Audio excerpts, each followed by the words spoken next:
doing out there? Let me get a thumbs up if you can hear me. Wonderful. I am D'Angelo Alexander. I'm the school director at Detroit Service Learning Academy, part of the Service Learning District, and we are proud partners with the Black Health Matters Close the Gap Conference. I don't know about you, but this is my first time experiencing a conference totally virtual, and I am impressed by everything. When I went in and saw the lobby, and then I saw the exhibit hall, and then, I mean, it's just pretty awesome to me, and all of the presenters today have been awesome, and this one is even better. So I get the opportunity to and pleasure to introduce you to someone that I would consider a great man. Life has not always been easy for him, especially in his younger years. And he could have chosen to be a negative out there, but this dude has chosen to be a huge positive. He's now the president and CEO of Building Better Men Counseling Services, LLC. He's an author. He's a community leader, and recently he was awarded the Detroit News Michiganian of the Year Award. I bring to you my friend, my fraternity brother of Kappa Alpha Psi Fraternity Incorporated. Is there another? I don't think so. And Otis will let you know. Ladies and gentlemen, please give a round of applause for my friend, Mr. Otis Bellinger. Thank you, Brother D-Lo. Thank you, Brother D-Lo. Listen, I am so excited to be here at the Black Mental Health Matters Conference. Oh my God, the way Deidre Tate and her people put together it online, I've never seen nothing like this online, brother. I mean, I was looking at the little cartoon characters like, oh man, that's dope. So listen, we just gonna get right into it. Roughly 37 million people identify themselves as Black or African American in the United States. The Black community suffers from an increased rate of mental health concerns, including anxiety and depression. The increased incidence of psychological difficulties in the Black community is related to the lack of access to appropriate and culturally responsive mental health care, prejudice, and racism inherent in the daily environment of Black individuals, and historical trauma enacted on the Black community by the medical field. Moreover, given that the Black community exists at the intersection of racism, classism, and health inequity, their mental health needs are often exaggerated and mostly unfulfilled. Issues related to economic insecurity and the associated experiences such as violence and criminal injustice further serve to compound the mental health disparities in the Black population. It is clear that the systematic barriers disproportionately impact mental health in the Black community. Check these numbers out, good family. Although the Black community roughly constitutes 12% of the United States population, they are overrepresented in high-risk populations. For example, the Black community comprises approximately 40% of the homeless population. Now, remember we said 12% of the entire population, 40% of the homeless population, 50% of the prison population, and 45% of the children who are in foster care system. Listen, it has been systematically put into our heads that it's a stigma attached to getting mental health services in the Black community. This conference is letting you know that that stigma no longer stands. That if you have trauma, if you have something going on, you have to protect your mindset. We understand that Black mental health matters, but Black mental mindsets matters. So today, we put together a fantastic group of panelists, and they will go in order. So first, I will introduce you to, they will introduce themselves. They will let you know what it is they do, how you can connect with them, and how we're going to keep this train moving. So first, let me bring up to you Tamara Kamai. Thank you for that. I'd like to say hello to everyone, and I agree very much with Mr. Otis. There is definitely a stigma in the Black community about mental health. A lot of times, if we get emotional about something, even with the family members, we are quickly called names such as crazy or the word bipolar is constantly thrown out anytime somebody sees that something is wrong with a loved one or a friend, and we're not familiar with what's going on with the other person. So it's constantly a negative label put into getting mental health services. And because in the Black community, there's a negative stigma to getting mental health services, is basically taboo. And so we're not able to get emotional wealth. We talk about financial wealth, but emotional wealth is even more important. Being okay with who you are, understanding who you are, understand what makes you you. So even from childhood, I know a lot of people say I'm not a product of my environment, but your environment is part of your development. And that's what goes that's what goes not talked about, and it's thrown under the rug. And when we put our mental health needs, sweep it under the rug, it's the same as someone having high blood pressure, knowing they have high blood pressure and not going to the doctor or taking care of themselves. And as we know, with high blood pressure and other health issues, it can be genetic and it passed down. And it's the same thing with mental health. Things such as schizophrenia, bipolar, all of those diagnoses can be passed down through genetics. Trauma, especially. We have generational trauma, and generational trauma is normalized. And we are taught to just deal with it. And that's not okay. That's not healthy. So one thing that I do with my company, which is called A Brighter Tomorrow Counseling Services, I talk a lot with clients about how certain feelings develop. How did their childhood, whether they grew up with their grandmother or their mother and father in the home, what stories were told to them, what lessons was taught to them, how was it communicated to them? If you're taught constantly as a child and told that, hey, you need to discipline that child, you need to beat them to get them in line, and you're not able to process what's going on with you, then all of that comes into play when you're trying to have a relationship as an adult, when you're trying to develop a family yourself. No matter how good of a person you are, whether you go to church, you work 9 to 5, the way you are developed mentally and emotionally needs to be explored and you need to understand what's the difference between having a healthy outlook about yourself and the world around you and having an unhealthy outlook. So one thing that we do is that we explore schemas in therapy. Schemas are those stories that you were told. Were you told that you could not trust someone? Were you shown that you could trust the world? Were you shown that you could trust your mom and dad to be there, or anybody in the family? If you're not shown that and you have an emotional deprivation and you were always taught to just get over it, then that's exactly what you're going to do. And you're going to do it in a negative way. It could be through eating, drinking, sex, different things.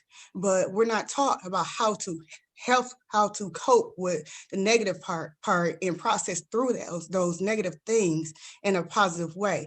And so those schemas constantly impact us and it deprive us from that emotional wealth. So to say that therapy is not needed, that's to say that you don't need wealth. And that's not true. I mean, everybody wants to feel good about themselves.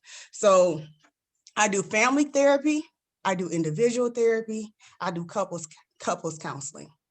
And I do all dynamics. I do all 3 dynamics because all 3 dynamics matter. The way you can reach me, I have a website, www.abrightertomorrowcounselingservices.com. I am also located on Psychology Today. My name is Tamara Kamei. I know up here it has 1 M, but my name has 2 M's in it. I am a licensed counselor. I'm licensed in the state of Michigan, Tennessee, and New Jersey. So all counseling is done through telehealth at this time. I have a pretty flexible schedule, so I'm just a phone call away. I will put my phone number and my contact information in the comment section, but everybody needs to know that their mental health state matters just as much, or sometimes even more, as their physical health. And it's important that we allow ourselves to address whatever we're going through mentally, emotionally. and it's not okay to have to carry baggage of negativity. Hey, Otis, I want to bring it to everyone's attention. First of all, we have 211 participants watching and participating. There's a question and answer area, and there's actually 3 questions on the floor right now, and I'm not sure if you want me to read them or if you would like to read them, Otis, and then one of your panelists can either type an answer or answer the question live. Okay. What I'm going to do, because I wanted to get through the panelists, and then we're going to go to Q&A. Okay. However, right, because I wanted the panelists to introduce themselves, and then we'll go right into the questions, if that's okay with you. It's perfect. It was 4 and one of them disappeared, so I just wanted to make sure that we cater to our audience. What you say is great. Okay, well, I'll tell you what. Let us go to Lillian's question, and what I'll do is Richard Winfrey will answer that question. Is that okay? Beautiful. Okay, so I'll give Richard, and then after that, if you can pose them the question. Is that okay? Great. All right, let's go, Richard. Richard Winfrey. Your mental does matter. I want to start with that. Good afternoon, everyone. My name is Richard Winfrey, proud Detroit native, and a co-host and founder of the Mental Matters podcast. Slated to find out to talk about the different difficult discussions that Black communities, especially Black men, are afraid to speak on. We started this podcast because we wanted to make sure Black men had a voice to actually get out and open what they're going through. And with that, we provided a platform just to do that. And so with that being said, I extend greetings to you all, and I guess we'll get into the question and answer. Great. So that question from Lillian is, how do you get Black men to use mental health services? How do you get Black men to use mental health services? I think one of the key things to do that is to encompass and create and cultivate a space that Black men feel comfortable in going to get those services. In years past, it was always a cliche about, it's not cool, you're crazy, things of that nature. It's all in your head. It, in fact, all is in your head, and we don't want to let that fester and go on for time and time again. So I think that it's important that we normalize the discussion about it's okay to go find that therapist. Brother, my sister, who are you? Who do you go to get your mental health counseling? Who do you go to for your psychiatry? Who do you talk to discuss those things, those matters of the mind? So I think that it's important that we normalize that discussion, and we kind of cultivate that ecosystem where it's okay to go and get the help that you desperately need. Beautiful. I think Miss Kamei, there's a person called Imaja Petzer, and she asked, can you please repeat your email? I will type it in the question and answer. I'll give my email and all of my information. Great. Thank you, Richard. We're going to go to Dr. Bridget Leonard, and Brother D'Lo, she will answer Cherry's question. So, Dr. Bridget Leonard.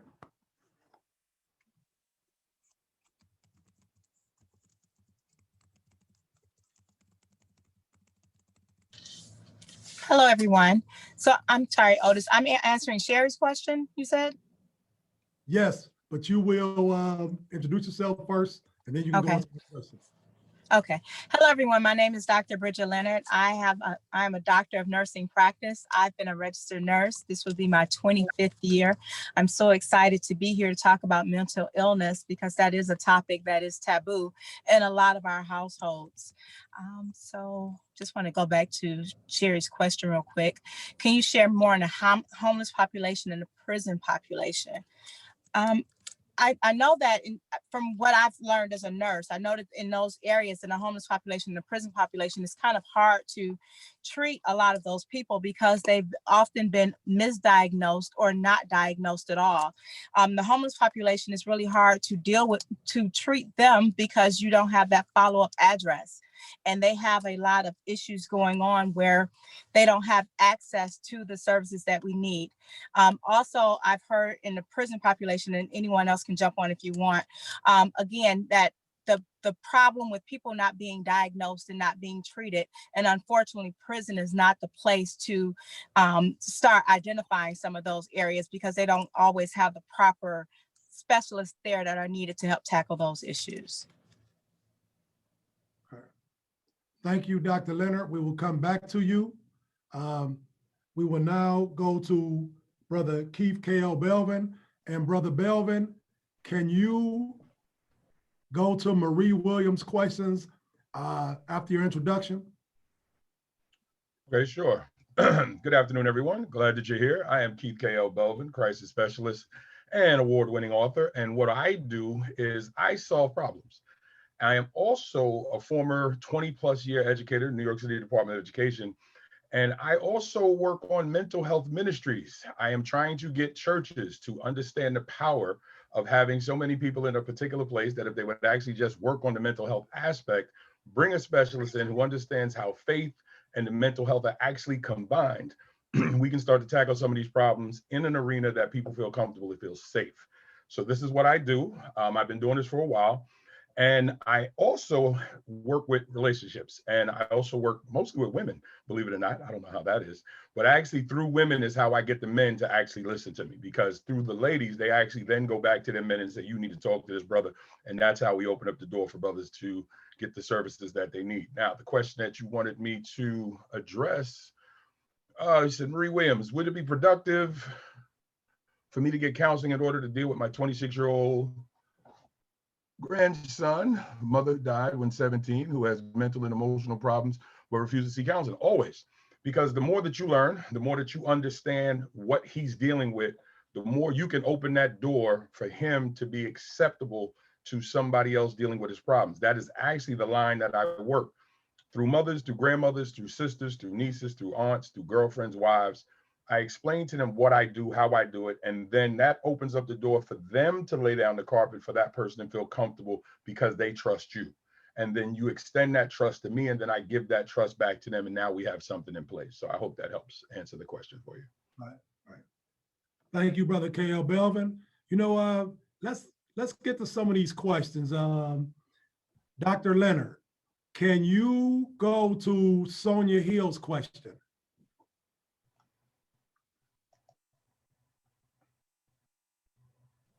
One second. Oh, she has a couple of questions. How do you feel about the marijuana clinic being open to low-income neighborhoods that are extreme mental illness and drug use?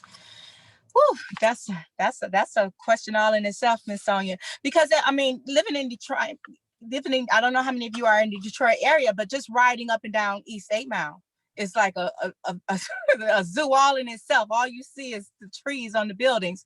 And I think, you know, unfortunately, I feel that it's kind of intentional. It's kind of like the every drugstore on a corner type philosophy. So I don't think that it's a good place to have all of the weed access. But unfortunately, we all know that where there's a will, there's a way. They're still going to find a way to do it. But should it be right here dead in our communities? No. But we really need to look at solving their mental health issues, not so much as we need to look at solving their mental health issues first, and then work on making sure that we don't have those type of environments in our neighborhoods. Thank you, Dr. Leonard. I'm going to go to Tamara. I will just read the question to you. It's from Terry Parker. How do you determine if a psychologist, psychotherapist, or other medical professional should be consulted? Well, typically at the first visit, you have a psychological evaluation, and at that visit is about an hour. Sometimes it may take 2 sessions. You get your history. I get information on what's going on with you. I give you a questionnaire. So we do a thorough evaluation, similar to how if you go to the doctor and they give you a questionnaire. And based on that information, I am licensed to diagnose. So based on that information and based on what your diagnosis is, that's how I determine if I will be referring you to a psychologist for further testing or to a psychiatrist for medication management. Thank you, Tamara. Brother Belvin, Lillian said, I am so glad Mr. Belvin mentioned the church. I had a question about why don't churches see the value in mental health services? Because they're not trained to.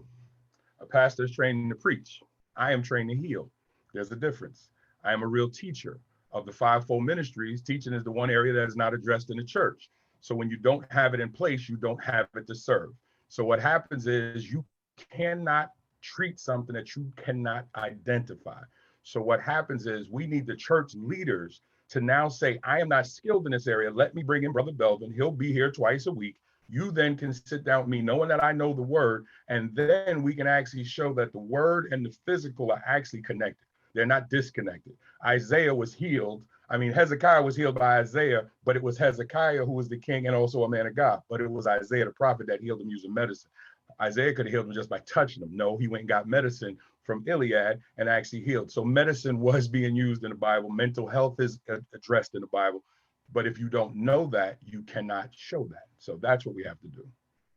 Okay, thank you. Dr. Leonard, hello. I have always believed that mental illness was a spiritual matter, and that the more we focus our heart and minds on the Lord, the less opportunities for the world to invade our mental space. Sherilyn Franklin, Dr. Sherilyn Franklin said, please tell me why my perspective is wrong. You know, I think that Mr. Bivens just clarified that. I mean, a lot of times people get so caught up in, you know, what the Lord will do for me. And like he said, it's like they don't understand that the physical and the spiritual, you know, they can coexist, but you can't take one over the other. They have to coexist. So I kind of just piggybacking off the same response that he had. People have to understand that there's a difference between, you know, the physical and the spiritual, and get the help they need. Thank you.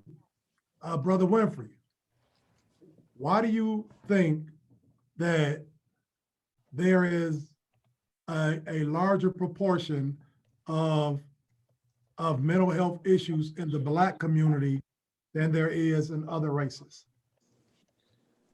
I strongly believe that it's due to access.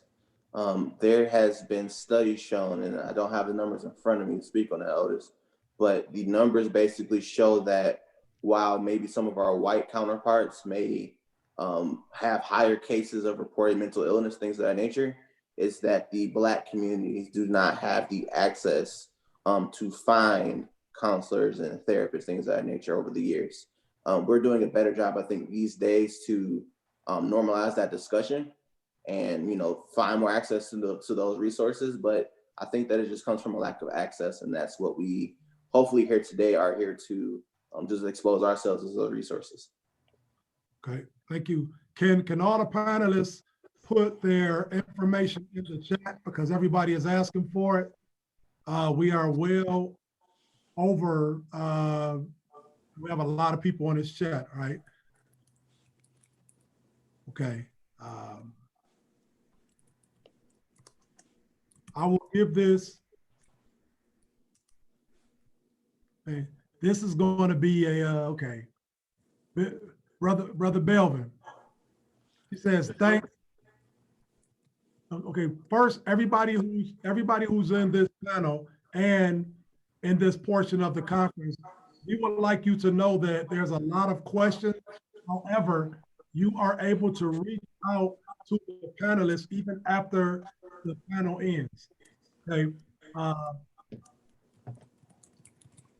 Can you please provide scripture basis for your viewpoint, Brother Belvin? Sure. Let's go to 1 Samuel 19 with Elijah. Elijah, who had just had an issue with Jezebel, actually said he wanted to lay down and die. That's suicide. He said he wanted to lay down and give his life away. That is suicide. An angel then showed up and told him, one, get some rest. What do we always tell folks? You need to rest the body. Then when he got up, he said, eat. Again, we have to service the body. Then he told him to rest again. As he then went through this for 2 days, when he gets up, he said, now I need you to travel. So I need you to move away from the thing that is causing you the mental stress. So when he traveled, the Lord then had him go through a series of different things which was the earth moved, the wind, and everything else. And then God addressed him, what's the matter? And he said, what are you going through? And then that's when he let Elijah know that there's 7,000 that you don't even know about. So he again put him at rest with the mental distress that he had. But if we go back to the beginning of the scripture, we see that Elijah wanted to kill himself. This is one of the most powerful prophets of the Old Testament, who had just came off a victory over a Baal priest, where he killed 800 Baal priests. So why was he worried? Because Jezebel had killed 2 other holy men. So he actually, his faith started to waver, because if 2 other holy men could get killed, then he was worried about himself. That's why he wanted to lay down and die. That is what happens to a lot of men and women when they're in a distressful situation. They believe that there's nobody there for them. They believe that there's nothing that can happen. God not only sent the angel, he also let him know that there was a whole group of people that you didn't know anything about. Even the next king of Israel is part of that group. So there's scriptural reference that deal with mental health, and there's others. I just gave you one with medicine, but everything that we deal with as individuals is in the Bible. We just have to be able to show how it connects to what we do right now. Okay. Thank you.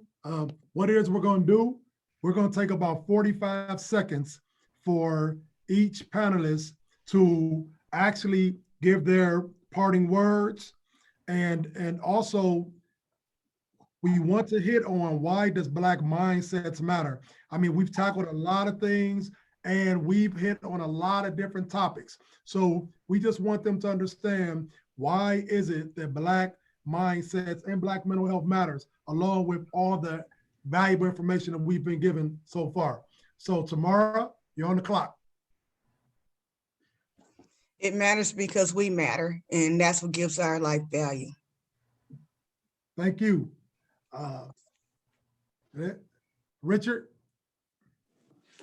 Couple of reasons. One of those main things is that because we are a product of the environments we're in. So typically when it comes to academia, when it comes to professional settings, we typically are the only Black people in the room. So the Black mindset mattered because at the end of the day, if we're not on point at least twice as good as our counterparts, then we may get looked to the wayside and not looked at as not valuable enough. So the Black mindset matters because, as my colleague says, because we matter.